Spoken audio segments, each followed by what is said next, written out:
what everyone, naranasan din po ba ninyo to? Ako kasi danas na danas ko. Lalo na naalala ko yung bubong namin talagang itim na itim dahil sa usok nito na galing sa ilaw na to. As in yung agyo po namin is kulay itim. So, naranasan ko to in childhood kasi ngayon nasa bundok po kami, malayo po sa kuryente. So, wala talaga. Pero now, modern na. Tcharan! May naisip po ako magandang gawin dito sa aking giant candle holder kasi parang hindi naman siya ganun kaano ngayon kadalas mag round out. So ang gagawin ko is gagawin ko siyang planter. So guys, eto na ang ginawa ko dito sa aking snake plant kasi kaya mo yung anak ko nilagyan niya ng papel ng airplane. So, ayan. Diba? Super unique niya. Ang vase din ang ganda. Malibasa sa ibang bansa. Nabili. Dalaga pa ako nito, I think. Maimis lang talaga si nanay. So, iniwan ko yan. Kasi, ang ganda niya. For God's sake, ang ganda talaga. Love it. Sana hindi mamatay yung snake plant. Diba? Oh.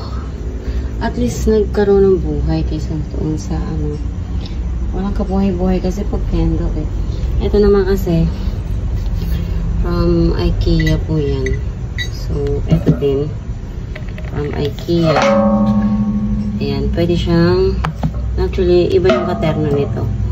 May katerno itong iba So, ang katerno nito nandoon sa so, mini-mix and match ko pero ito, pwedeng malakihan, pwedeng ito, sa ano ba yan tawag dito?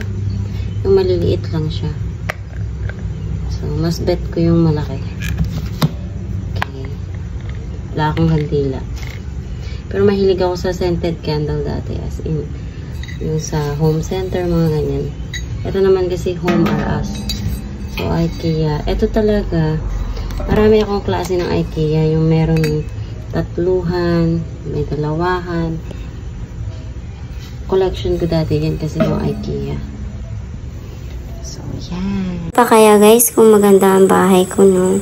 So, sana, someday, mapaayos ko din yung house ko at na-enjoy ko talaga yung, yung mga gamit ko kasi worth it po siya. Lalo na yung orange na vase ko na yun. Really love the color. Napakatingkad niya. Online po, ayan. Yung sa, hindi lumabas yung sa Home or Us. Ayan, sa ibang, naman po, shop po yan. Pero, ginawa din po nila ang planter pala. So, akala ko ako lang nagka-idea ng ganun.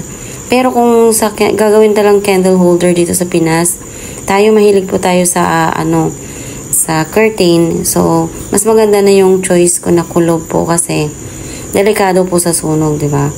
So, kung maganda po bahay mo, mas maganda po tong yung may design na diba? Parang basket style. Tapos made of copper po yan. So, napakabigat po niyan.